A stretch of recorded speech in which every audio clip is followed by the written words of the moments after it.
just by your answer, sweetie, I can tell you go, this is classic. Yeah, right, whatever. Here's what is on your mind. I'm a big, arrogant, big mouth fucking asshole, right? And you want to destroy that any way you can. Joey Freco. Yes, sir. Welcome to the show, man. My boy. Thank you for having me over Thanks for coming here. on, brother. Sorry, I know you kind of traveled a little bit to get here, but I jumped off a plane, landed. I said, where we landing, chat? damn, he's like that. He's like that. If you ask him, he'll show up. You got to be careful what you ask for with this guy. Yeah, most He'll definitely. He'll pull up. But yeah, welcome to the show, man. I want to say thanks for coming all this way. I want to tell the people why you're here. You know, you usually open the show telling people like why the guest is here, why they fit the theme of the show. Okay. Everyone comes on the show is real intentional. You know, everything they put out, you can tell is on purpose, and they worked on it, and it means something to them. So that's usually the first thing that gravitates me to someone to bring them Awesome. on. I also wanted to say that I like your music and I like the message. You know, No, thank you, I bro. was listening to one of the songs and you said something about the Robin Hood app. Yeah. I was like, he's spitting real game. Come on. Come on. He wants people to be okay. So I want to say that. And then I noticed too, you seem like a devoted father. Oh, gotta be, bro. God, You know? that's before anything else. I noticed that as kind of like an underlying theme. Like this guy's is a good dad. Yep. He's trying Thank to be you, or bro. whatever Thank it is, you. you know. So I noticed that. Props on that. So I want to say all that stuff. Thank you, brother. Thank you. Right in the opening. So tell me about the music, man. That's kind of how I found you. I seen you on It's All Content. Okay. Yeah, those are my boys, man. And I'm glad I went on there because now it did its job. Now I'm here where I need to be. The music, bro. The music to me is everything, and that's the reason why I'm here. I think that's the reason that gave me a platform to do everything else that I ever wanted to do. But there's so many different things we could dive into. I just really think about it's the most important thing to my life outside of being a father. Yeah. So yeah. father first, music second every time. Yeah. Cool. Yeah. I mean, I know that the music is deep. I do have a lot of questions within that, but Yeah. I wanted to kind of get like a blanket, like, what does it mean to you? You know, why'd you start? Because it's like, as an artist, they ask you that a lot, but I'm trying to probe a little deeper to be like, why'd this guy start? I think about my origins. It was just being young, bro, being hanging out with my friends, bumping rap music and wanting to do the stuff that we were into. But as I got older, that whole purpose started to shift. It started to change. I realized with my platform, I could be a voice for others who maybe don't want to speak up. I know I could represent and lead by example for other people as well. And I think that's the reason why I do it today. But the origins really, it was just always a hobby. And I think today it still is a hobby, but it became more powerful than I ever thought it was going to be. I can kind of see that. And I hear it in the music, the hobby part, because it still sounds like you're having fun. You know, it's not forced. It's a real smooth delivery and stuff. And I'm glad because it gets stressful sometimes. Don't get me wrong, but being able to kick back and do what I love, have some fun with it, that means more than anything else. Yeah. Well, keep going, dude. It doesn't look like it ever gets stressful to you. It doesn't sound like that. I mean, I keep saying look because there's so many visuals to your package. Pause. But it's like a music thing, but it's also like you could tell you're trying to give you the whole identity behind the thing, you know? Yeah. You talked about it on It's All Content and stuff. You talked about like the corner store idea and the brand and stuff like that, but it goes back to that whole thing of just being intentional, man, and recognizing that power of the platform I have. Whenever I do something, I want to make sure it's the best of my ability. I want to make sure the people that are tuning in, that are really giving me their time, are getting something of quality, something that they're really, something that's worth it to them, truthfully. Yeah. So that's just huge to me all around. Yeah. Shout out to that, you know, that having that discipline and like that endurance when you're doing a passion thing. Because like when you hear people being about people being creative, like before I started my show, I didn't have a creative outlet, you know? So you just hear about people being creative and it sounds like it's so easy for them. Like it was just 30 minutes and they did it. But then they don't ever explain that there's like an endurance part of editing or an endurance part of like maybe writing raps or whatever, where it's like, if you get in a writer's block, it's like, is there a part where you have to grind through, you know? Yeah. And I was actually just talking to a group of like high school kids the other day about who Freco was and kind of what my game was. And I was telling them it's going to get rough, bro. But I used to always tell them, people are going to judge you whether you're winning or whether you're down bad. So that's why you got to do what you want to do. That's why you got to do whatever it is you love, whatever you think your purpose is. And once you know, going back to the why, once you know why you're doing something, it just makes it that much easier. Yeah. But there are going to be challenges, man. Like I've had I've had friends, like I think back to when I first started, all the people I started making music with, we fell off. You know, like you learn to trust people. You learn that there's going to be people there who are really only there for the motion that you got going. Mm. And there's going to be people who really just want to ride the coattails of what you're going on. Yeah. And it's no disrespect to anybody out there too. It's all love with me every single time. But you recognize that the more you take it serious, the more you're going to see that. Yeah. And that's one thing you got to navigate through. Yeah, for real. Once people really see that you're not going to quit, it's like they start finding excuses to fall out with you and shit like that. You know? And on the other hand of that, too real. And to make it even more real, on the other hand, there's those people who kind of want to ride those coattails with you, but there's going to be those people who didn't believe in you back then. And they see you getting to a place where you're happy to be at, where you're comfortable and you're having fun. And that's going to make them hate you a little bit more, you know? So you got to be a people person in the sense of knowing who's really there genuinely for you versus just the other half of that. Yeah, that's deep. You kind of have to know, like, you're rubbing people the wrong way because you're having too much of a good, like, wholesome time. Yeah. Like, they can't fuck it up, so they're mad. That's crazy. You're like, so you have to know. Yeah. There's people out there who look at you and they're like, man, that guy's doing too good, man. And there's something going on in their lives. They're going to take it out on you. Yeah. And it's like they want you to suffer in public or whatever, so they could see, like, there's got to be a chink in his armor. Yeah, there has to be something. Where's his Achilles at? Yeah. But I can never take it personal. Anybody listening out there, don't take it personal. These folks, like I said, they got something going on in their own lives. We've all been there too, so you just can't take it personal. They're projecting or whatever. Yeah. Yeah, hell yeah.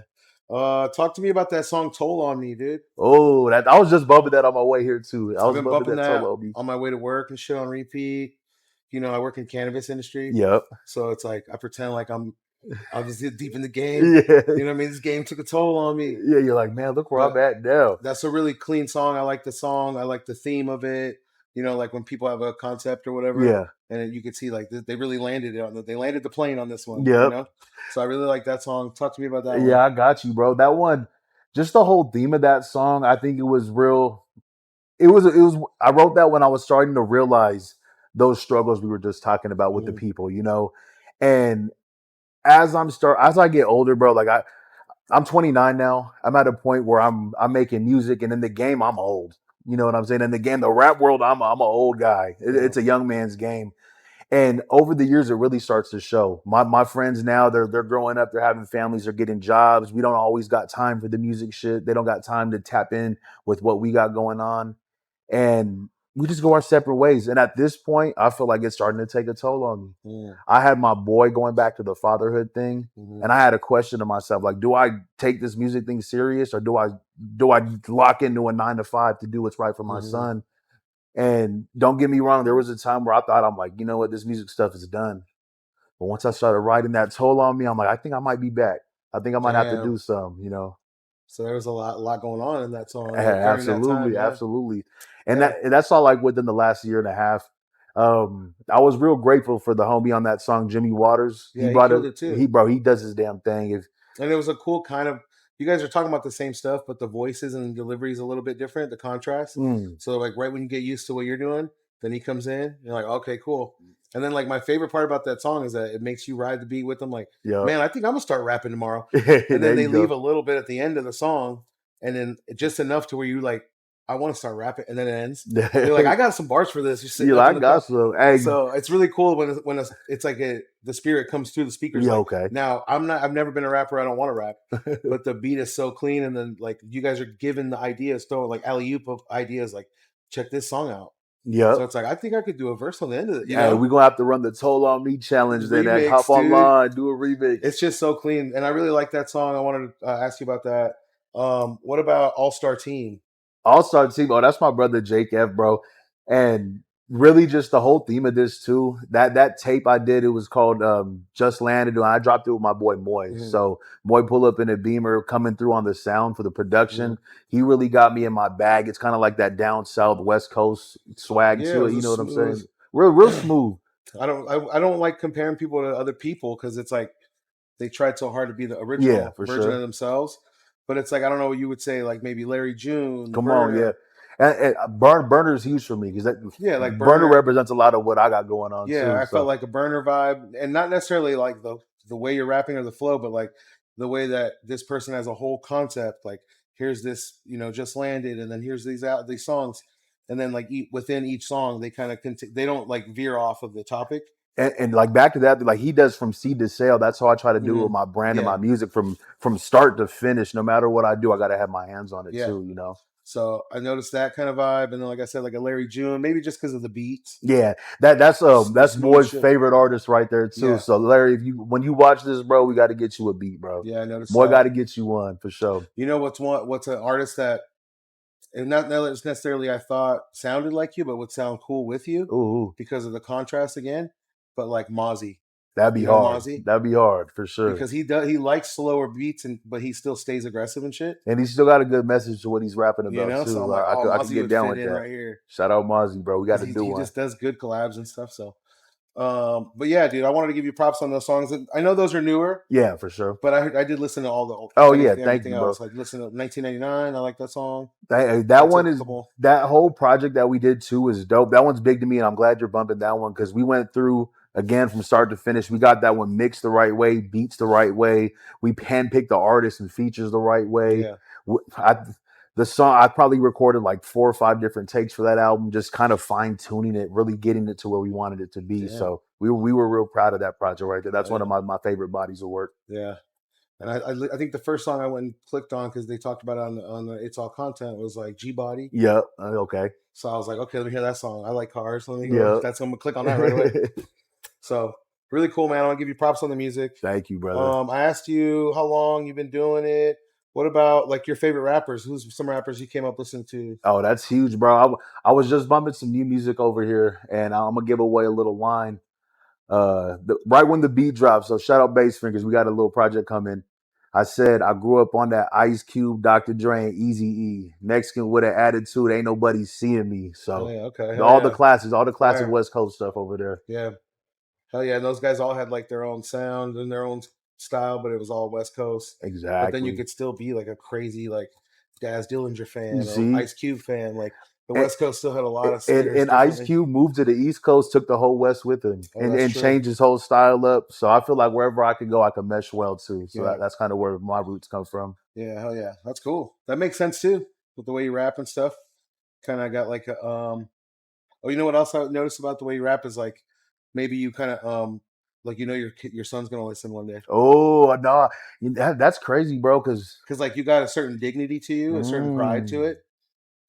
Like the big homie thing, and like like that's stack crazy. Your chips kind of thing. Hey, brother, that gave me the chills on my arms. So subconsciously, that must be there, bro. It's like the message is for him, not us, kind of thing. Yeah, that's crazy. For when the little guy grows up, and it's because it's like you were getting. There's one of the songs like getting ready for my son. You said a line. Yeah. And then it's like, I just had my son or something. Yep. So I'm like, I'm catching, because being a dad is a heavy thing, Bro, it's tough. It's tough. It's the best job in the world, but it's going to keep you up all night.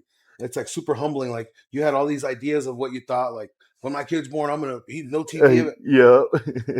You don't know shit. As soon as they're born, you go, damn, this is kind of scary. Like, you're like, damn, bro, melts my little heart though. You know what I'm saying? It's crazy to have a son and really just trying to raise him into being a man. So I do hope one day if he's even in the rap, these folks, they're probably going to grow up on some different genres. Right. But whenever he taps back into his dad, and when I'm not around, the game's still going to be there for him in the music too. And he's going to see how much he meant to me just from before I even figured out who he was going to be too. So yeah, that's kind of what I was feeling. Maybe it's because I'm a dad and I know you're a dad and all that, but it's like, dude, you're not rapping on some dumb shit, on some crash out shit. Yeah, no way. The whole message is always like, think ahead, Think ahead. And it's because like, Back to the big homie thing too. I know I caught a lot of flack from a couple of people that I ran into. Like, you ain't my big homie, and I ain't trying to be. I'm not trying to be none of that at all. You know, that's not what I'm standing for or representing.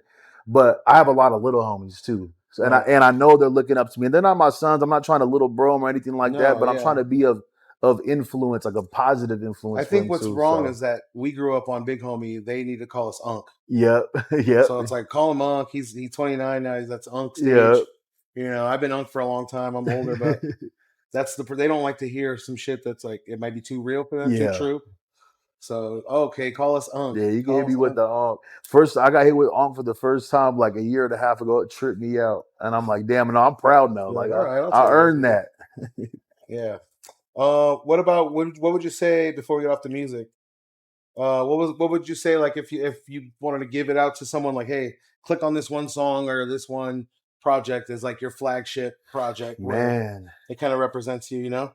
I was doing something yesterday where I was kind of going through all my projects. I'm trying to like get all the cover arts in order. I'm going to make a pretty big post like which one was y'all favorite coming up, and it was just dope to just reminisce. I would just say whatever state of mind you're in, you can get down with any one of them.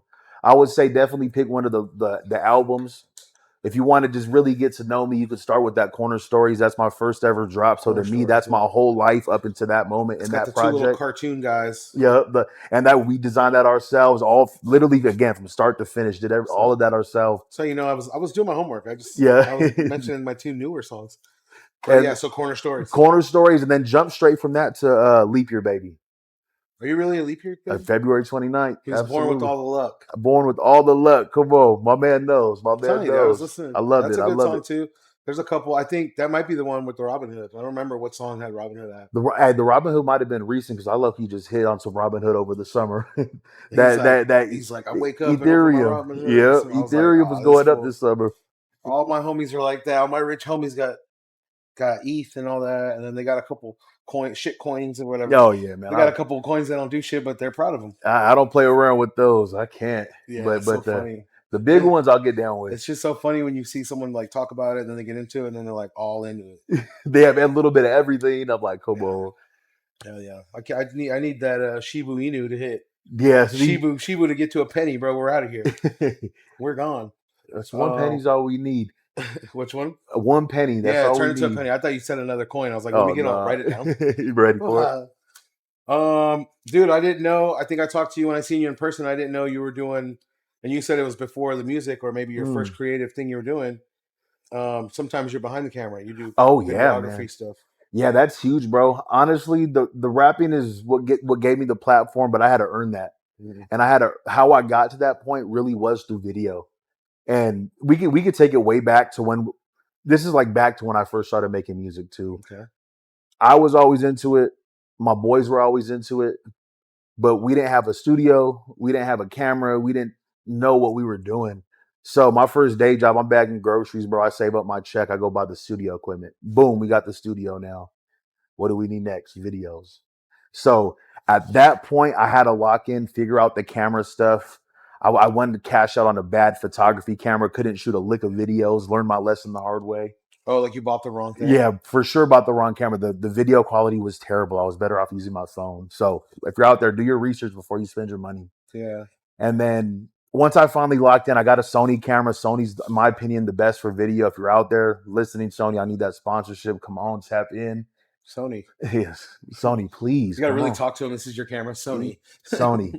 If you're listening, tap in.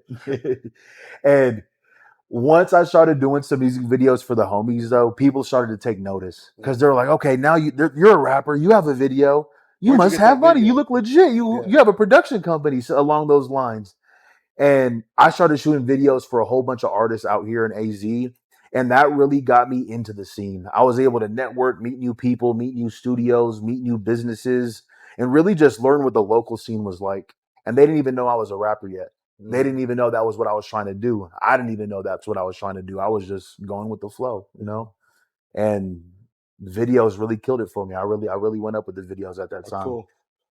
Oh yeah. Do you have anyone that you're really proud of we should check out, or what? Like which ones was the hardest to do, or man? Because sometimes your favorite things are the harder things. They are for sure. I would say I have a lot of fun with videos because I can lock in my own on my laptop and really just be by myself, be comfortable, be in my zone. So that means he's in his underwear and shit. No, I don't want to say it for sure. I'm in my drawers, bro, just chilling cold. That's why I record my music too. Dude's got an old I swear to God that goes up to here, but he's had it for a long time. I got a moo on. Yeah, creative process. We be doing That's funny as hell. 'Cause I just thought about when you said comfortable. I was like, That's it. It don't get more comfy than that. Yeah. It can a little bit, but we ain't got time for that. sometimes I edit crisscross applesauce on the ground. I'll catch myself because I'm sitting in this position, my leg fall asleep, and I'm like, damn, why's my leg hurt in the morning? But it's because I've been sitting on it all day. That's hilarious. All that. No, but with the videos, bro, they do take some time, don't get me wrong. Yeah. But any video that you can look up the homie Jake F right now, most of his videos out on YouTube are shot by me. We really collabed together. We directed them. We shot them. We came up with the plan. And we kind of just grew our own style together. I would say he has the majority of my music videos right now. Okay. So he had my first one we ever shot and probably some of my most recent as well. That's cool. So go check those out. I was real happy when Casey Veggies tapped in with me. We actually just dropped our second music video together. So we have a couple out there now. That's cool. And that worked out crazy too. They're going up right now. That's badass. Yeah. So that's super legit. Absolutely. That's dope, dude. I like that. I wanted to ask you, do you have any like editing tips? We kind of said maybe get comfortable. Yeah. Get a good pair of draws. I always ask the creators because it's like I need all the help I can get, and I'm trying to be as open as I can until I find my style. Yeah, I find got what works you. with me. I don't want to be too rigid and be like, it's supposed to just take 9 hours. I talk to someone like you and like, just click these 2 buttons. Oh yeah, just click that. Save me all this time. I'm real. I think what my clients like about me most too. My fucking fly. You're good. I'll turn my webs on them. I see the vision from an artist perspective, and I also know how important that turnaround time is too. So I think that's what I pride myself most on. I think that's what my clients respect is the turnaround. But to come with that really is my workflow process. And in the music video world, this is how I do it. I take all of my performance clips, stack them on top of each other, and figure out which pieces I want to keep. And since they're stacked up on top of each other, I just visible. I hide them as I go down until I find the clip that I like. And then I'll delete the rest. And I'll do that for the whole music video. There's going to be some clips you're like, you know what? None of these work. They suck. You leave it blank. Once that's all done, I go sort through all my B-roll.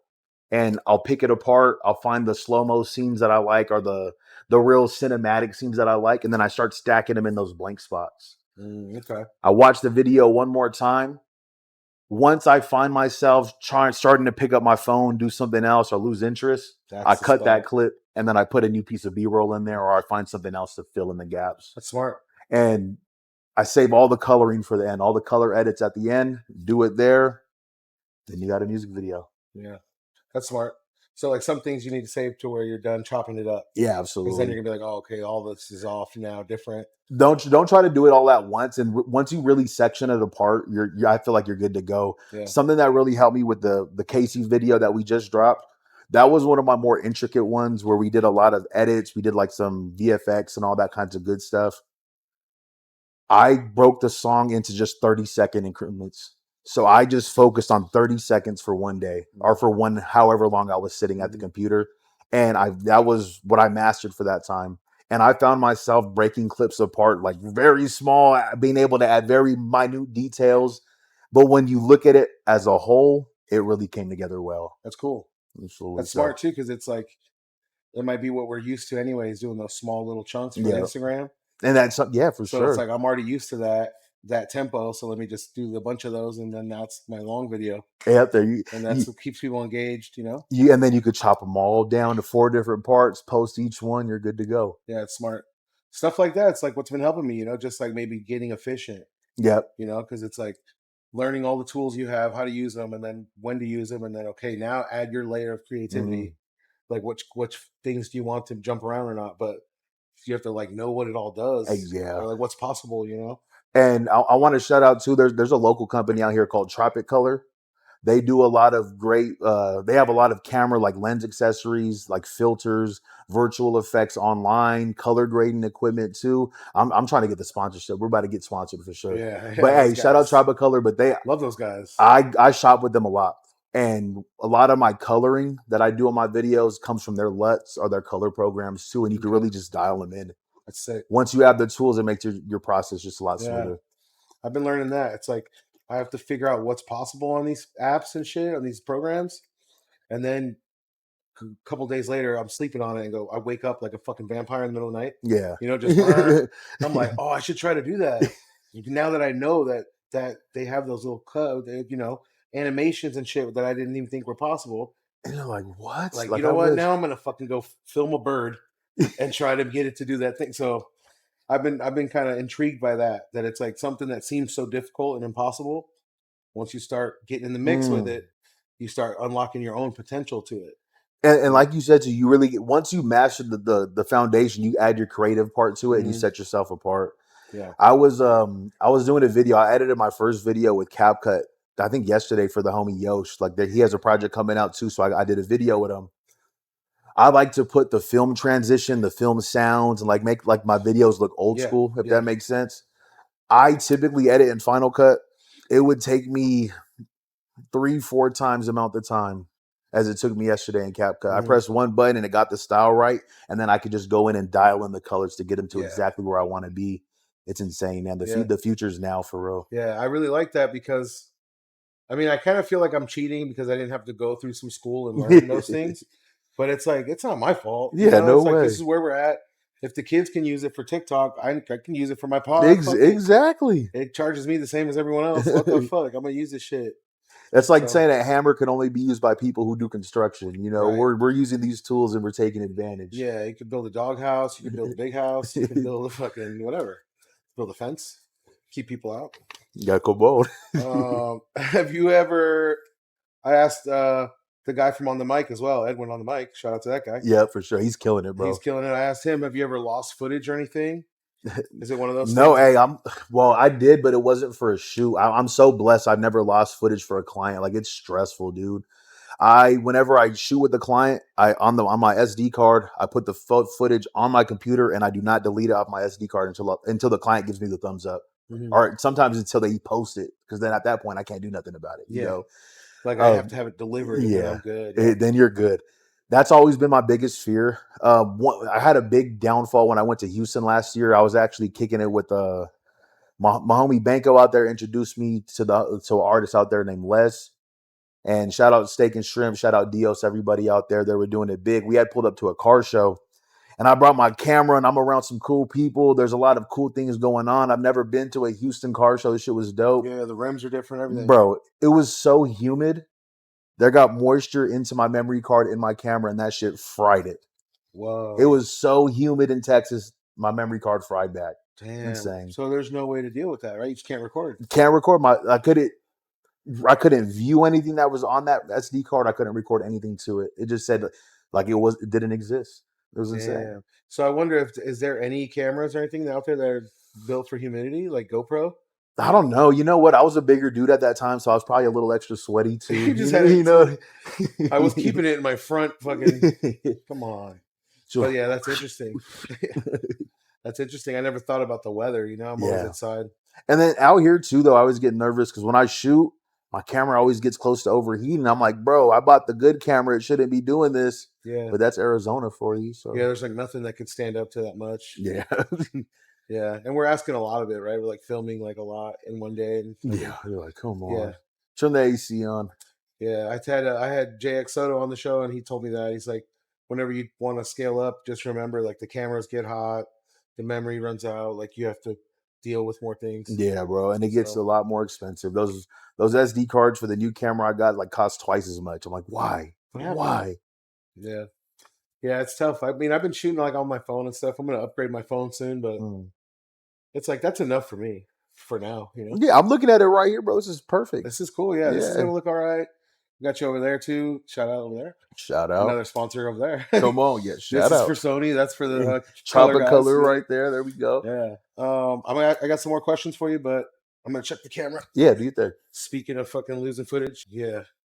Pac-Man Jones. That's what we're gonna smoke. Shout out Pac-Man. Cookies, Pac-Man. Shout out Burner. Come look. That camera's for Burner over there. Now we got all our sponsors. Yeah, Burner way over there. Shout out to Burner. Yeah, Burner's a cool guy. I've always appreciated that he's got a lot of music out. Bro, if you wanted to buy a hoodie, he's got hoodies. Yeah. He's got everything, but it's all the good quality shit. It's not like, you know, his music sucks or whatever. It's like he's got fucking cool features. He does. I wish he was more known for his music too. Yeah. I wish so. He's hella slept on music wise. Yeah, he's not corny. That's the whole thing. Like, just don't be corny, dude. Exactly. Don't be like a weed guy and be corny. We're gonna hate you. But he's cool. He's like a trend-setting guy. The stuff is always quality. The music's quality. He's got cool features. Like I said, I like that he's got like Styles P and stuff. Man, shout out the Drugstore Cowboy. That's the first one that put me on. Yeah. He had one with Nip on there. That shit was hard. Sick. Yeah. He has so many tapes and shit. Bro, this was a few years ago, but in his interview, he was like, "Yeah, I have 45 tapes out," and that was a few years ago. So I know he's up there. Yeah, I remember thinking I was bumping the newest burner, and I was like, "It's not even the newest one. There's another one." What you mean he just dropped? I'm all telling people like, "You hear that one on the new one?" And they're like, "Yeah, I heard that." I'm like, "That was 3 weekends ago." Yeah, I'm an idiot. So, but I've been trying to do that, man. Like as I get older, I'm trying to still listen to new music. I'm not gonna listen to only the old stuff because, for one, it's just it's lame, and then two, like I don't want my son to get older and be like hip on shit that I'm not. And he's like walking around saying shit, and I don't know what it means. I know what it means, motherfucker. I know. I've been listening to this shit. So, and the new, if you, I've always had that notion of like good music always finds a home. Yeah. So I hear shit from all over the world and shit. I'm like, it's all right. Yeah, I can get down with it. Versus like just being an immediate hater that it's not from where I'm from or it's not from back then or whatever. It's like, let me give it a fair listen and see what the fuck they're talking about. Man, I was bumping some Pink Panthers on the way over here too. Yeah. Shout out drum and bass, bro. They're going up next. I'll bump a little bit of everything. Yeah, hell yeah. You have to, man. Plus shit gets boring, for like a creative dude like you. Oh yeah, man. I was kind of going through that slump where I'm just bumping like this is no knock to any of the artists, but I bump Dom Kennedy, Larry June, Nip daily, bro. Yeah. That nonstop. Like I'm a straight West Coast guy. Dom Kennedy makes sense too. That's one of my favorite artists for sure. He was probably my number one stream like 3-4 years in a row. Yeah. Every time I get my recap, Dom K up top. I always tell people he's got the perfect amount of like the confidence and braggadocio thing. Like since rap started, that's how rappers should be. But he's like a certain niche West Coast from his town or whatever. That's why he talks like that. Yeah. But his confidence is exactly like how it's supposed to be for a rapper. Like all the girls want to be him, all the guys, all the girls want to be him, be with him, all the guys want to be him. He's cool, calm, collected too. Yes. And I just hella grew up on that music. There's not any one of those artist songs that I haven't listened to probably like 100 times. I can't lie. I bump them all the time. I'm locked in. But every once in a while, I got to bump some oldies, man. I got to bump some old school music. I got to bump some Pink Panthers, like I just mentioned, some new school, just to get my ear reset so I can tap back in. And it'll help your rhymes too, right? Exactly. Because like the Dom Kennedys or the certain rappers where they talk about fly shit outside of the realm of rap. Exactly. Like you guys don't know, I'm on this, I wear this, I got cologne from over here. And it's like the shit you're tapped into from a different. I said one bar one time on a homie's track. I said I rock Ben Davis, not Dickies. And when I rap that, I'm like, nah, that Dom would be proud of that one because that's just you're not disrespecting anything. You're just showing love to what's true to you and what's been doing it for a long time. Yeah, like as soon as you said Ben Davis, people know. Like, all the brands of what was cool in that era versus just Dickies that survived a little more. Exactly. But like Ben Davis used to be like, that's what kids wanted to wear versus like over Dickies. Like Ben Davis is huge. Man, yeah, I can't wait for this new project to come out with the homie Bass. I got a line on there too. I said I dress like my big homies. I ain't into fashion, and that kind of goes back into the Ben Davis thing. I dropped a project. I had my tata on the cover and my big homie, my cousin, and he's wearing a Ben Davis picture or t-shirt zip up. Official. And then on the track list, I have my 3 older brothers holding me. My brother's wearing Ben Davis in there too. Same tee. So I had to go get mine customed up, put the corner store logo on it. So I got it up at the crib. Yeah. Yeah, 100%. Definitely like the older era guys were big on that. Huge. All that workwear. Shit. Different kind of working. They're definitely putting work in. That's my next note. Good footnote, good segue. Talk to me about the big homie thing. I know you said earlier people were giving you shit because they missed the message. They didn't understand the message. Yeah, exactly. They thought I was like a little bro. I think maybe they just didn't grow up with someone like that they could look up to, Yeah. I always grew up with like older brothers and cousins to where I can get away with more because they had already went through it, you know? Yeah, for Like sure. they can kind of own up for all my bullshit. So I always thought that was really cool and like unique to me, where I could learn a bunch of life lessons, but not the hard way. Like they could tell me about them and I have to listen. Like they'll fucking smack me if I don't listen. They're in charge. So it's like I get to learn shit with, you know, through secondhand knowledge, you know. So Now, like having a big homie is like really positive overall. yeah, for sure. You're definitely gonna learn something, and it's up to you how to interpret it too. Kind of my whole thing with the big homie aspect is I reached a point in my life where I'm like, you know what, I could be my own big homie now. And my brothers, my cousins, they showed me the game. And much love to my brothers and my big cousins. You know, I was thinking about them today. Tough. I kind of got in my feelings a little bit about them just because of, you know, how life goes. Time passes. You really want to go back to those memories. Yeah, you remember how safe you felt for Yeah, real? you know, you remember how just normal life felt Yeah, back that in was the the good day. days. You didn't even know. And the older I got, though, I'm like, bro, my role models aren't the most ideal figures for how I want to come up in my life and what I want to do, and kind of just that forward thinking. Like if I have a son one day, I kind of want to be a more so of a role model for him. And I kind of really was going through this like identity thing with myself. I'm like, you know what? At this point, they showed me the game. It's up to me to do better than them. And I want to turn it into me being able to be my role model's role model, where they can look up to me and learn something from me too. But to do that, I had to make myself proud. I had to really lock in, and I had to do different from how they kind of came up. Yeah. And it really just was relying on myself a lot for that. And through that process, there was people looking up. There was people who were soaking in the game, people who were just on the sideline, really just observing the process I was going through. And the fact that I could be there for them too during that time was huge. Yeah, cool. Yeah, hell yeah. I want to ask about that. It's like a theme in the music, you know? Yeah, And I think absolutely. it's important for like people to know it's okay to look up to someone, or maybe choose your role models too. Like sometimes we don't have a choice, you know, like Yeah. it was our family or whatever, and they were doing whatever they wanted to do and we had to watch. But I'm saying like if you have a choice, you know, like we should teach the younger kids or whoever, the younger crowd coming up, like these are the pillars of a man. Like this is a strong individual. Maybe they had a crazy past, or Yeah. they say this and do that, but like overall, he takes care of his family. He's there for his kids. You know, look up to. It's okay to look up to some people. Like we were saying earlier, sometimes the young people, they don't want to hear it Yeah. out from a guy. And I know when I was younger, I didn't want to hear anything they had to say too, but I was more interested in that fast lifestyle they had going on too. Yeah. But I could honestly say about every single one of my older brothers and my big cousin that I've learned something positive for them that really impacted my life in a positive way too. Yeah. So Hell yeah. Sometimes it's even just like how to get older. exactly. You know, like I knew some of these guys when they were this age, but they're not that age anymore. They're older and they're men and they have kids and families and shit. And so it's like this is how you get older gracefully or whatever. Just be time to turn into an unk or whatever. Yeah. Or be the old homie, big homie. And the older I got too, I started looking up to my Theos and just a lot of the older generation too, just learning because I'm getting older too, and I put myself in their shoes. I'm like they were once going through exactly what I was, just in a different setting, you know. Yeah. And you really just start to respect people's lifestyles and how they came up and what they've experienced. Yeah, my dad used to always say like hunger has always been the same. That That's feeling. huge. That's huge. Like since That's caveman, game. you know, motherfuckers had to feed the babies. So like, yeah, now it's this era, the 70s, 80s, 90s, this era now, 2025. But people have always been wanting to find like companionship, feed their family, security.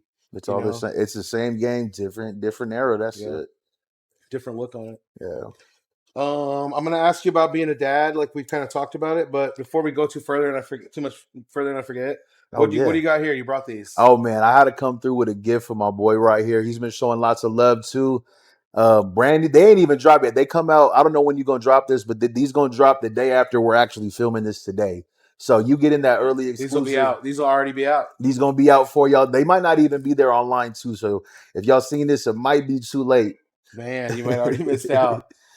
Let's do a little unboxing, unwrapping, or whatever. Look at these, dude. Yeah, there we go. How cool is this? The corner store look. So it goes back to that line. Like I dress like my big homies. I ain't into fashion. These are what we wore growing up.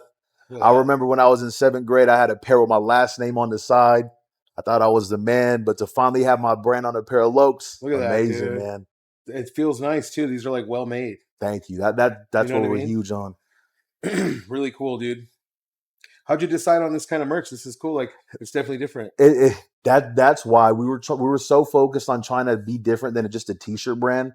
This go around, I was really trying to lock in with the accessories. Tomorrow we're gonna drop the shades online, and then we got these lowrider plaques that you can hang up on your car. We're gonna drop with them I've too. seen that. You guys are getting them made. Those are gonna be sick, dude. Those are gonna be sick. Good. Keeping it old school and shit. Yep. Keeping it classic West Coast. And I think they go hand in hand too. Like you go pull up to the lowrider show, you can wear your Lokes, and then you got your lowrider plaque. You good to go. Yeah. And what's huge with me on these is they're not like the old school Lokes. That they have a little modern twist to them. They have the green lens. They have a different. It's still a boxy design, but it's not straight full old school OG boxy. You know, you can wear them wherever. Modernized, absolutely, fashionized, fucking. You can wear them anywhere, West Coast look. to the store, to church, to the trap, wherever you want to go. You can wear them to the car show. You can also hold your lady's hand, go plant shopping. Real gentleman like. Yeah, you could do all that. It's not a one-dimensional sunglasses product. But yeah, this is really cool, man. So how are people going to be able to get, thank you, by the way. Yeah, absolutely. Thank you for having me, bro. Much dude. love. I like to support people who support me. I'm going to wear these a lot. I'm going to talk shit, big shit. Let's do it. You ain't got these. How do people get these though? Cornerstore.com. People always ask me, why do you spell it that way? Man, we had to get the IG right. So CRNRSTRE.com. Cornerstore still stands for the same thing. When you have to buy those big expensive signs, those LED, all the letters cost money. So we're just skipping on the O. If you need an O, we got you somewhere else. I drank all the OE, so there's no OE. There you go. There's a Carniceria over by the shop. Oh yeah. I was almost gonna go over there and be like, "Can we film in here?" Oh man, that would have been hard. I'd be like, "This is kind of a corner store." We'll double back. We'll double back when the time is right. Yeah, because I'm cool with those people. I was just like, man, I didn't have enough time to ask them, but I think I'm gonna. I pulled up and got some carne asada from them once. I was fired too. Yeah, it was fire. Yeah.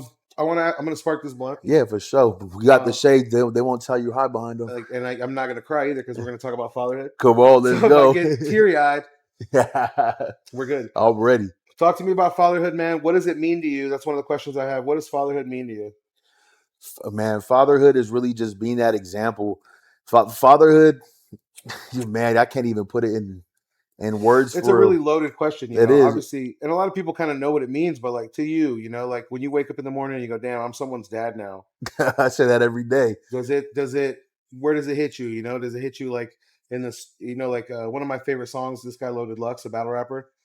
And one of the lines, he's like talking about his kid and he says, the reason that I'm stressed and the reason that I'm blessed and kind of thing, one of those like that. So it's like you're the same energy from your kid is the reason you're so proud. Yeah. But then you're like, fuck, I got to make sure everything's okay. My whole story with actually becoming a father was crazy, bro. We didn't find out my baby mama was pregnant until about 4 months along. So we found out, we're like, fuck, we're already halfway. That's kind of cool, I guess. I didn't have to. I missed out on the first 4 months. So I got lucky. But I'm like, bro, I got a lot of ground to cover now. Yeah. So kind of just being you missed out on 4 months of prep too. Yeah. So kind of just starting already with my back against the wall, it really helped shift me into gears into what I wanted to do.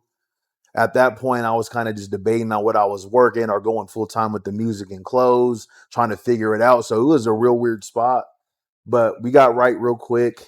And I think that's what fatherhood was just all about, is just getting right, finding your purpose. And honestly, my son's my why. First off, he pearled this too, so good job on that one. It's a pretty good blunt. I don't know. I'm okay at rolling blunts, but that one came out good. It's the shades, dude. There you go. I can't fail. Okay, I gotta look cool. Did that right. So it kind of, you had a little kickstart in the way of like the universe, like not letting you be lazy on it or whatever. For sure. And I had a weird ass dream when I was this was probably like a year before my son even came like into existence. I had a dream. I'm walking down the staircase. I look up and a baby falls and it just lands on me. But it wasn't like lifeless. It didn't make sense to me at that point in time. It just kind of was just a baby. It still had like fluids on it. It was like greenish. When my son was born, it came out looking the exact same way. Ooh, but it came with that life though, that sign. And it tripped me out. It blew my mind. And I thought it was a nightmare that I had. It was really just kind of like a foreshadow. You got something coming your way, but it's going to hit you. You're not going to know when. Damn, dude. That's so legit though. Because it's your son. So it's like, if you believe in any kind of spiritual shit, you're like, that was really him. He was really pulling up on you early. He wanted to talk to you soon and shit. And yeah, I don't be like, I'm really tapped in with that spiritual stuff now. Like I believe in signs. I'm not the most religious person in the world. I don't try to push that on anybody either, but it's like there's stars out there and I'm connecting all the dots each time, bro. If it's out there for me, it makes sense. When you have a kid, it's kind of fucked up to not believe in something good, right? Exactly. So it's like, I don't believe in like everything spiritual, but I got to believe in something. I can't tell this little kid like, the world ain't, you're just nothing. We're just all going to die. Exactly. Yeah, it's like, no, man, there's hope. Give them some purpose. Yeah, so it kind of feels fucked up to just be like, there's no nothing, there's no God. It's like, yeah, I gotta believe in something. I'm too much of a stoner hippie to not. And there's something out there. I don't know what it is. They know what they are, but right. I don't want to put a name on it. Yeah, it's something spiritual. I want to ask you what kind of hopes you got for your kid. Like, I know that's another heavy question, but I feel like all the fatherhood ones are heavy. Yeah. What do you hope for him? Do you want him to just be happy? Do you want him to be an astronaut? Man, I want him to just whatever my son wants to do, and however my son wants to spend his time, I just want to hope it's meaningful to him. And I just hope it doesn't take away from what other people are trying to do. And that's not even going to be a possibility the way he's going to be raised. But so just like be positive, don't get in other people's way. Exactly. Live and let live. Can be somebody who contributes to society and who gives more than they take. Yeah. And enjoy however you do that, enjoy your time doing such. Yeah. That's a good message. I mean, if everyone just said that, the world would be pretty chill. If everyone's just like trying to put their little bit in and exactly the way, yeah. And help out when you need, take when you need to. Come on, but yeah, that's real. That's like a real community idea.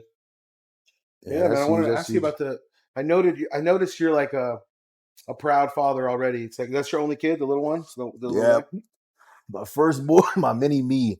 He's still little and stuff, but I see you're already super proud. You know, like I seen you out in public. I won't say where. For motherfuckers keeping tabs. Yeah.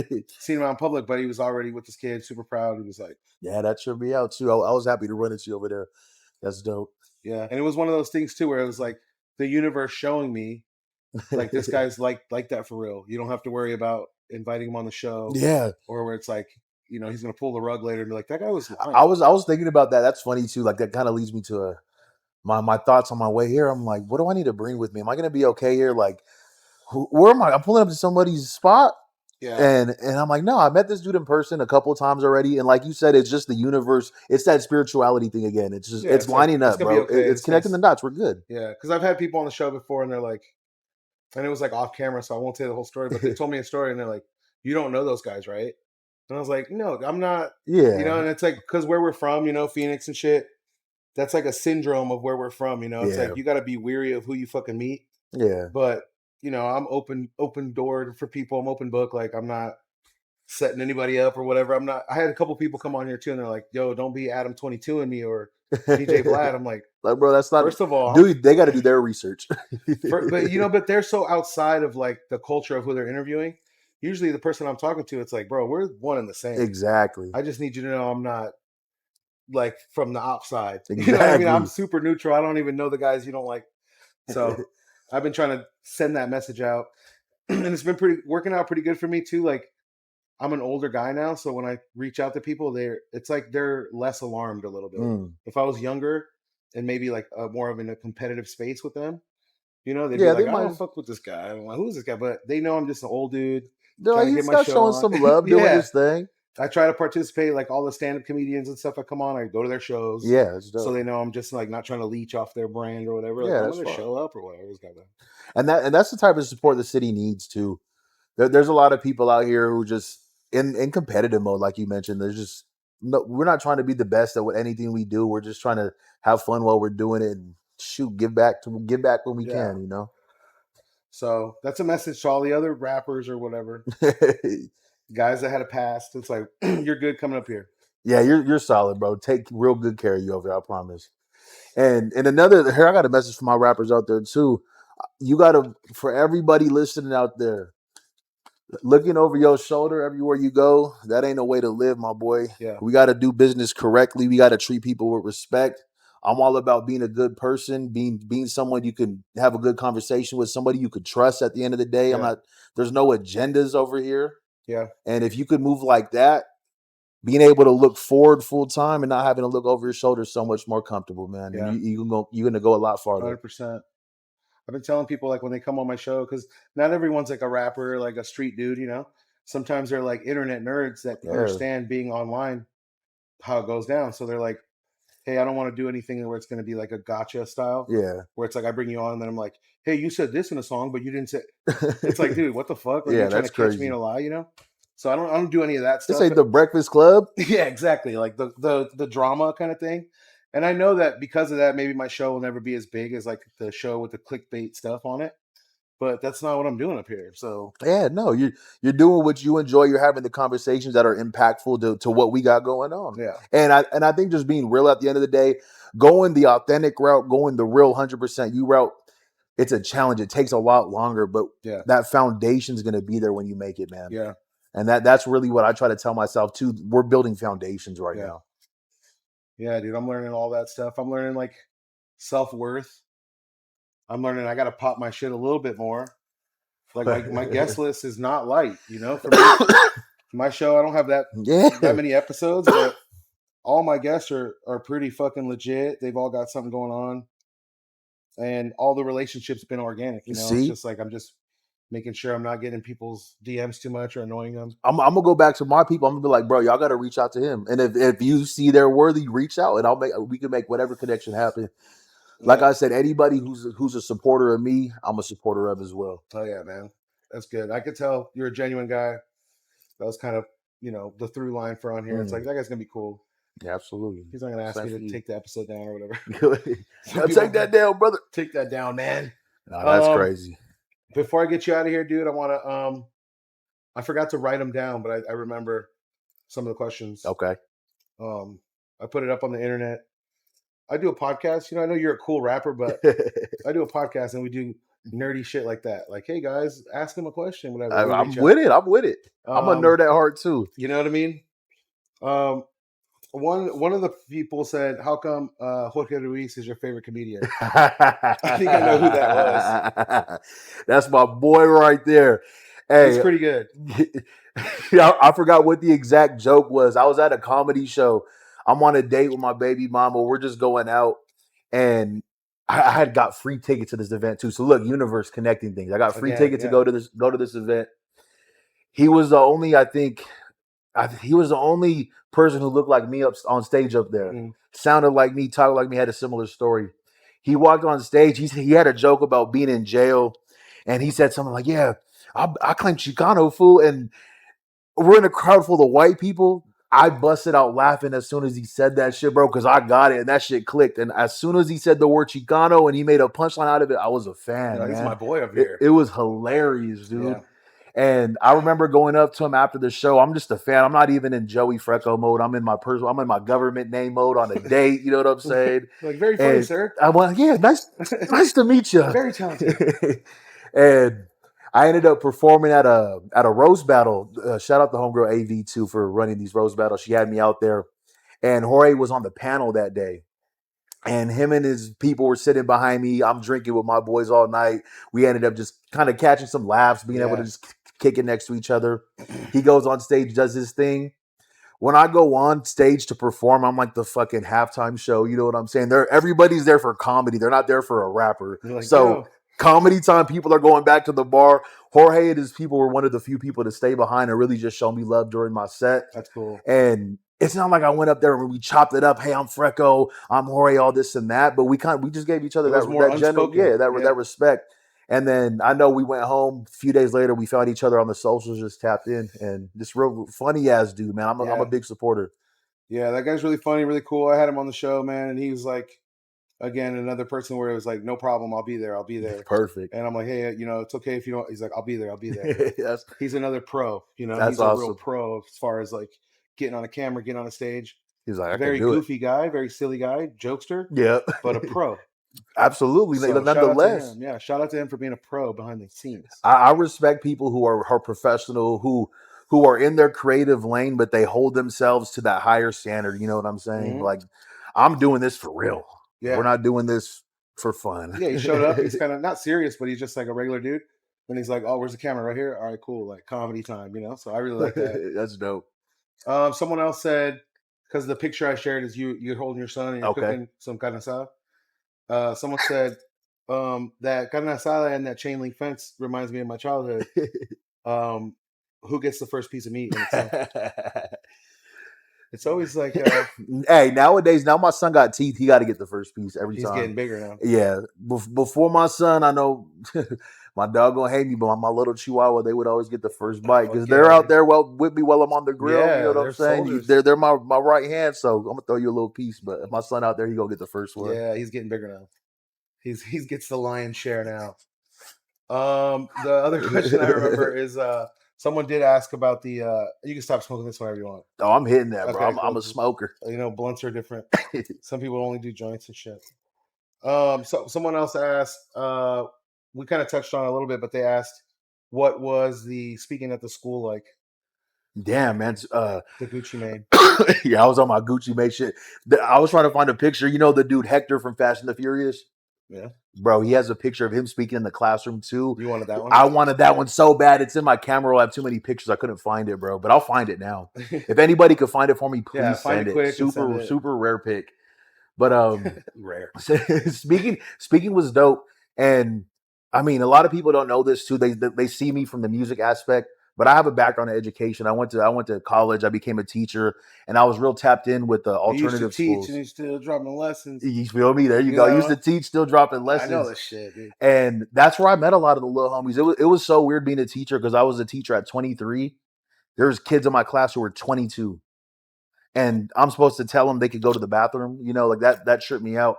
But I was really able to take advantage of that age and just really build these genuine relationships with these kids. Mm-hmm. And just seeing them grow up is crazy. So that kind of goes back to that big homie aspect. Mm-hmm. So I have that comfortability in the classroom. When I went in there, I kind of got in teacher mode a little bit. It was kind of fucking really? like a habit. One of the kids was like, "Hey, you used to be a teacher? You kind of sound like my old teacher." And I'm like, "Yeah, man, you caught me." And then I had to get back into Freco mode real quick. I said, "Shut up, fool." Yeah. Like, man, why don't we ditch class now? You're all trying to be cool again. Let's ditch kids. I'm like, no. But who wants a cigarette? Yeah. Anybody smoke? Yeah. Y'all know who Burner is? Yeah. Burner. Burner again for the kids. Come on. No, but yeah, so that's cool, man. You were a teacher. We had Peter Jordan, one of the comedians. He was a substitute teacher. Fire. We talked about that on here. We talked about like, what do you think was missing in the education? Man, everything. I can't lie. That's why I got out of it. It's bad. It's bad, brother. It got to the point where I wanted to consider like homeschooling my boy. I don't think I will, but I got to thinking. But you might be able to though. Some people can't do that. And they still want to do it. Yeah. But at least you have a little bit of a chance of like you were a teacher. I got some hope right there. That's hope. As long as we get the boy to some extracurriculars, come on. I don't see why not. What do you think about that? What do you want to play? Football? Or you play any sports growing up? You're almost like a sports guy, huh? Yeah, I played like I dabbled with football. I got a big boxing tattoo. This is my tata right here. He was a boxer. And shout out to Strong Enough Boxing. They're kind of by the spot in Mesa, so they're a little bit nearby. And shout out Mendez, bro. He runs the gym over there. We got my little cousin in there. As soon as my boy's a little bit older, I'm gonna get him in there just to do the workouts. Sick. Baby mama's gonna be sick though. Oh my goodness! But hey, just for workouts. It's about protecting himself, and it's about building confidence. Confidence is everything. That's where it's at. That's where it's at. It's like being confident in your hands keep you out of a lot of fights. Like just walking in confident, and he won't be like on tough guy shit with anyone. He'll be chill. Just knowing that if it worst came to worst, you'll be all right. Yeah, having that confidence is everything. What ends up happening with those guys is they end up being real accountable to someone else, like their coach or their team. Yeah. So they can't just go beat people up. They can't get in trouble. And seeing that, like my boy Mendez over there is doing great work. I'm gonna have to tap in. I'm gonna have to link y'all too because he's a real dope dude. But he's the coach. Yeah, he's the coach. Him and his pops. You think they do an episode? Yeah, I think so, bro. I'll get him on there. He's a real God-fearing man, real respectful dude too. Yeah, I co-sign him. I trust him with my little cousin. Yeah. You know. And shout out Mendez, bro. I'm gonna tap y'all in with that. He's a good guy. But my little cousin, he was just getting into high school. This is like his right before freshman year. I don't want to hog it real quick. No, dude, it's all good. We can roll another one. Bet. But he was kind of going through like those growing pains, like figuring out who himself was. And I caught him going through some trends that I was doing that kind of led me into some more shit. And I didn't have anybody to guide me at that point in time. So I was like, you know what? Let's try this boxing thing. He was a big football guy his whole life growing up. He played all the sports. And he was like, you know what? I don't think I want to do football. Well, I kind of stepped in. We got to do something. boxing, you'll figure out more about yourself. You're independent. I see you like to be individualized. Perfect for you. He's been doing it for like a year and a half. And that boy cut like 40, 50 pounds visually, looking clean. And I just see this whole confidence with him wherever he walks in the room. He's more outgoing. He speaks fluently. He has he's not afraid to voice his opinions. Real solid to see that change. And that's just all through sports. And I'm not saying go out there and be a boxer, but go out there and find something that works for you. Yeah. Because it really will give you that confidence. Yeah. It's just something that's like hard to do that makes him a man. And it's like, you're going to go through that anyway. You might as well choose what it's going to be. Like, Exactly. Let it be a sporting thing. It's a little scary, but everything a man does is scary. Exactly. Everything is a test, and you're going to fail, and then you're going to be shamed. Might as well let it be in a controlled environment. Boxing, the coach understands that he's had a bad day, and he knows exactly what to say to this kid. He's had 1,000 kids, you know? For sure. Versus like letting the world chew him up, spit him out. It's going to be weirder, you know? You're just one of the 800 players on the football team, not getting any of that one-on-one attention. He has a fight coming up soon. They haven't locked in the day, but his first fight will be here in like a month or so. So we're real excited for that. And I know he is too. And regardless of the outcome, we're just proud of how he got here, and he's ready though. So yeah, that's the whole thing. That's the lesson in there. It doesn't matter what the outcome is. It matters that you're one of the few people that have the balls in the training to show up, walk in the ring, fight another human. Against somebody who's been training just as hard as you, if not harder. It wasn't random. It wasn't like you got to pick the guy. It was like, yeah, he wants it. Yeah, like, y'all going at it. And just to see the transition of him, because I remember when he first started, no, I don't want to spar. I'm gonna just do the workout. And to get to the point where I'm ready to fight. I'm ready to get in the ring. That's so cool. That was worth it for me, you know. That's so cool. Yeah, hopefully your son gets something like that. It doesn't have to be boxing. Yeah. I know the mom doesn't like it. I know. It can be soccer. Yeah, soccer most definitely. He'll definitely be doing some soccer. Soccer, we got a bunch of soccer players in her family, so yeah, it could be soccer. I gotta do that there. A lot of the young kids like soccer. The only problem I don't have with soccer, I think I support soccer big time. A lot of the kids playing soccer in high school, I remember they grew up to be like athletic adults. Oh, for sure. Basketball, football, not all the time. Unless they were doing it in college, you know, that's they just have some glory days. But the soccer guys tend to like play as adults, get a league going, get a team going. They're the most fit ones around still, you know. So it's not bad. And I think I saw a post when I was doing that message for the kids at the high school. Yeah. I shared this with them. There was like something you have to have like 5 hobbies, 1 to keep your energy, 1 to keep your mind right. I forgot the other 3 at this point. I have to have the visual, but it's just real important. Something to be creative, something to keep you occupied. Yeah. I tell people that too. It's like if you have a house plant, you find out pretty quick. You know, they need light, they need water, they need this and that. And then you start giving a fuck, and then you figure out what's going on. I'm like, you're the same thing as a houseplant. Yep. You need sunlight, you need water, sleep. You need something to keep you entertained, something to get creative. It's like you have those needs, whether you want to or not. You got to fill those slots. Yeah, bro. Stay busy. And vitamins. Learn the piano. Do something throughout the day to stay active. It really keeps your mind fresh. And whenever it's all practice for whenever it comes in handy. When it's time where you need all that energy, it'll be there for you. I know I'm getting a little bit older, and I'm not old. All my old homies say like, bro, you're still young. You got it, bro. Young, you know what I'm saying? Yeah. But I'm getting to the point where mentally I'm feeling older, and I'm trying to take these hobbies seriously. I'm trying to be active a little bit more. I'm trying to do a little bit more education wise. I'm trying to just be that example for my son at the end of the day too. Yeah, dude. I tell people that all the time. Having a kid is like whatever you think it's going to be, and then you have the kid and you go, damn, I got to start being a better human. I was look, as I'm smoking too, I'm a big smoker, and I saw something that you guys were talking about on your pod about like, damn, what if my son comes home and smokes?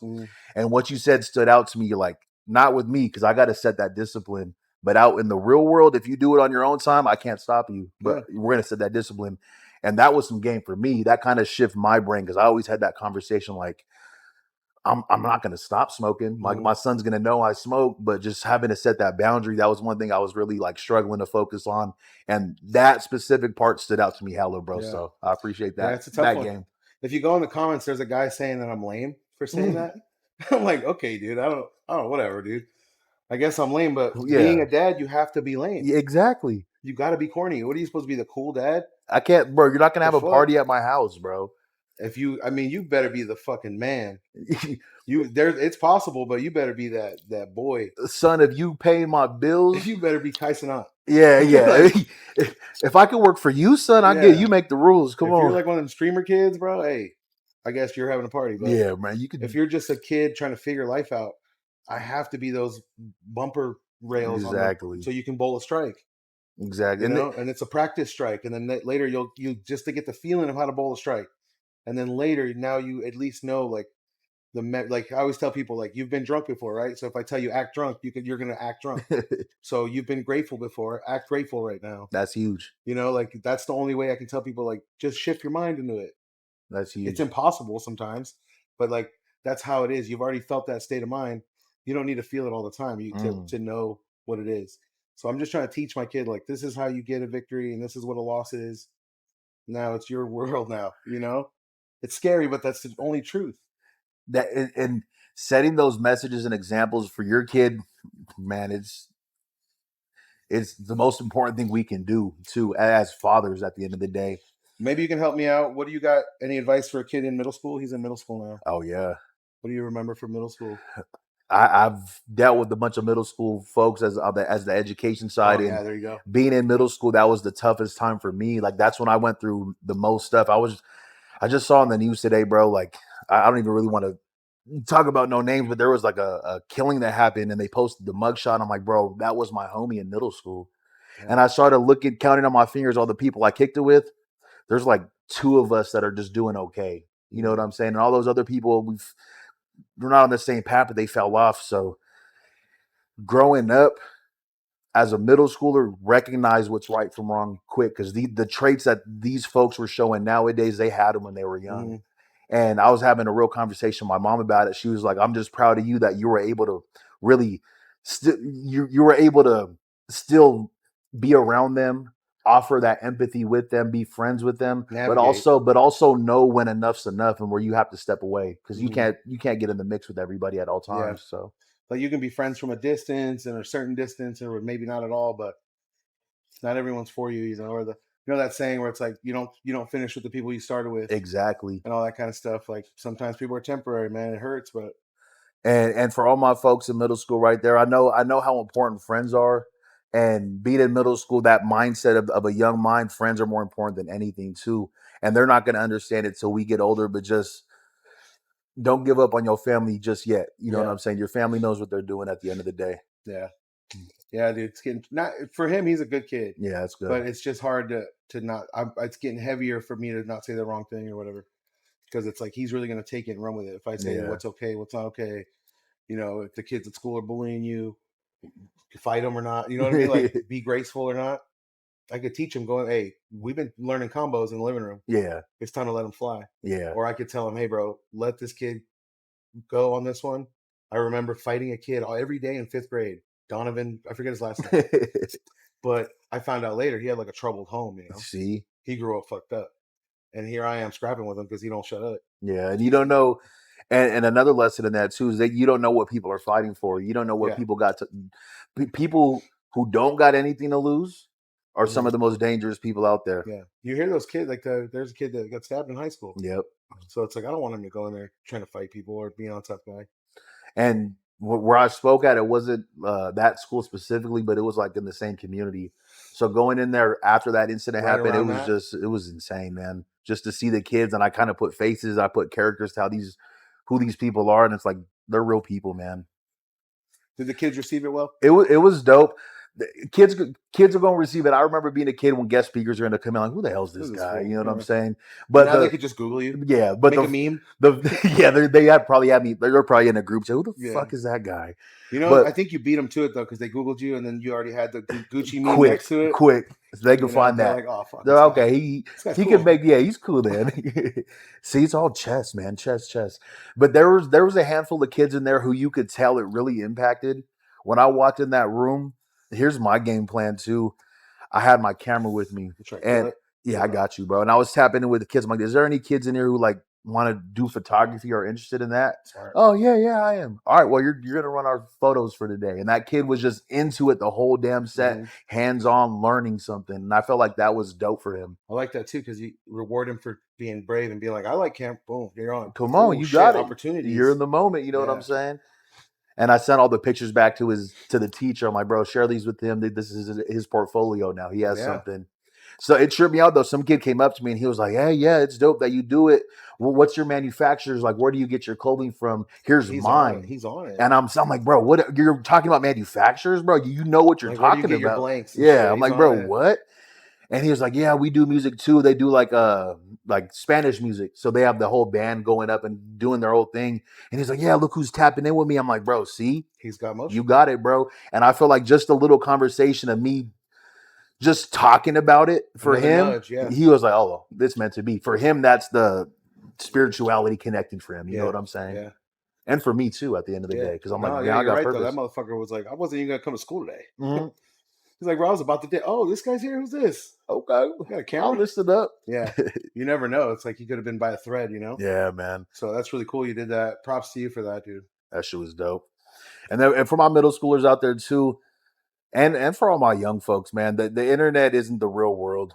You're gonna see all the highlights and you're gonna see all the real terrible stuff that goes on in the streets. It's not always like that. You got no reason to be afraid to be who you want to be at the end of the day. Yeah. I've told my kid that. It's like, dude, this is more of an endurance race than it seems. You just got to outlast these kids that think they're cool right now. Yeah. You know? We all remember those kids who were cool in high school, fucking man. around, dude. They're just trying to fuck around and make a name for themselves right now, but you got it later.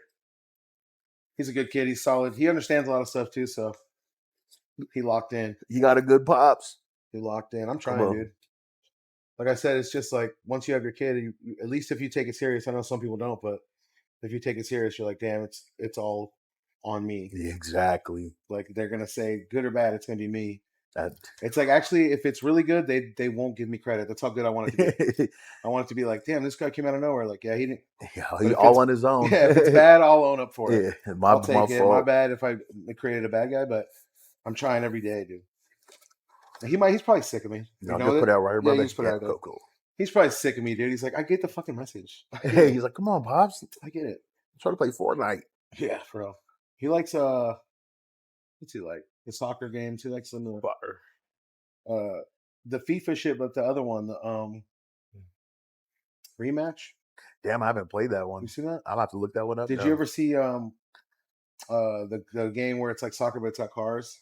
Oh, Rocket League? Yeah, I play that. It's like Rocket League, but it's got humans. Oh, that's fire. So all the kicks are powered up and like crazy. That's fire. But it's humans though, so it's like FIFA plus Rocket League. Yeah, I'm gonna have to play that. Yeah, dude. You got done with that. He got that shit on the day it came out. He was like, fuck. Well, that's all I got for you, man. You got anything else you want to say to the people before you go? Man, another message. I'm learning from you. You got a lot of messages. I got a lot of one-liners too, bro. That's my whole thing. Prolific, prophetic. I got some quotables. There we go. No messages, man. Just keep y'all, like I said, y'all support me. I'm gonna support y'all. Tap in Joey Freco everywhere. Instagram.com, Facebook, YouTube, cornerstore.com. Yeah, cornerstore.com, all that. And then, for the shades coming out out, now. They might be gone, like I said, when the episode drops. Hopefully, we got some, but no, we'll make sure we get Maybe y'all I'll make right. the clip first. Be like, hurry up and get them out of Come on, we got them.